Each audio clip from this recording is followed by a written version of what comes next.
J'ordonne au ministre de la Défense et au chef d'état-major de mettre les forces de dissuasion de l'armée russe en régime spécial d'alerte au combat.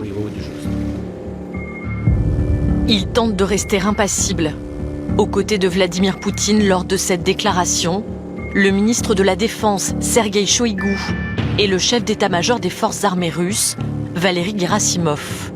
Dimanche dernier, le président russe a brandi la menace de l'arme nucléaire. Ces deux hommes sont les seuls, avec lui, à pouvoir l'activer. Quelques heures plus tôt, le ministre français des Affaires étrangères, Jean-Yves Le Drian, déclarait « Vladimir Poutine doit aussi comprendre que l'Alliance Atlantique est une alliance nucléaire. » C'est ce que stipule le concept stratégique de l'OTAN. Selon l'organisation du traité de l'Atlantique Nord, créée après la Seconde Guerre mondiale, ces 30 États membres se garantissent mutuellement la sécurité à travers des moyens politiques et militaires. La guerre de Poutine nous affecte tous, et les alliés de l'OTAN seront toujours solidaires pour se défendre et se protéger les uns les autres. Et sur cette base aérienne, nous voyons cette solidarité en action. Car si le but affiché de l'OTAN est de créer les conditions d'un monde sans armes nucléaires, l'organisation confirme que tant qu'il y en aura sur la planète, elle demeurera une alliance nucléaire. L'objectif premier étant bien sûr la dissuasion, basée sur la crainte réciproque des conséquences dévastatrices de leur utilisation.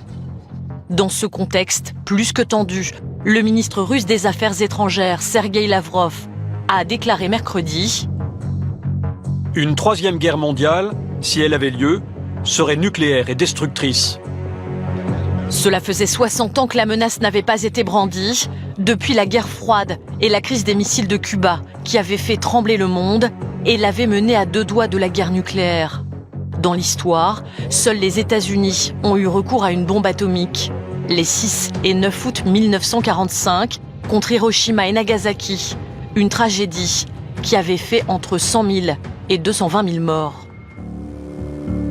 Aujourd'hui, 9 pays disposent de l'arme nucléaire, 5 officiellement, les États-Unis, la Russie, la France, le Royaume-Uni et la Chine. Les 4 autres, le Pakistan, l'Inde, la Corée du Nord et Israël, s'en sont dotés dans le secret. Tous ne possèdent pas la même capacité nucléaire, c'est-à-dire le même nombre d'ogives. La Russie en posséderait 6255, les États-Unis 5550. Loin derrière, la Chine possède 350 ogives. La France arrive en 4e position. Elle en possède 300. C'est le général de Gaulle qui a choisi de doter la France de l'arme nucléaire. Notre pays possède aujourd'hui 2 moyens de la lancer, les forces sous-marines et l'aviation. Les Rafales, portant l'arme nucléaire, peuvent notamment décoller du porte-avions Charles de Gaulle.